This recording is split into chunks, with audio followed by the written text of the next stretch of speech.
How to redeem Domino's gift card online. Hello everyone, I am Vishaka and welcome to our channel.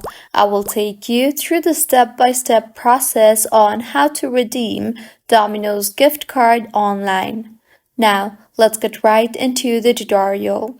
Firstly, go ahead and open your preferred browser and in the search bar, search for www.dominos.com. You will be led to the official webpage of Domino's.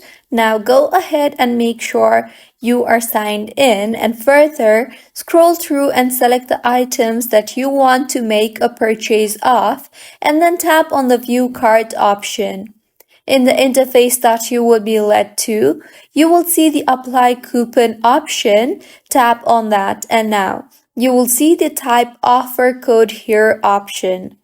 In the text box you see there, enter the coupon code you have and further tap on the apply button, and if the code you entered is correct, then your code will be redeemed successfully.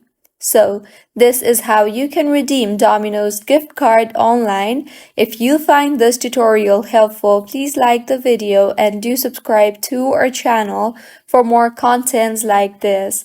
Thank you for staying with us until the end.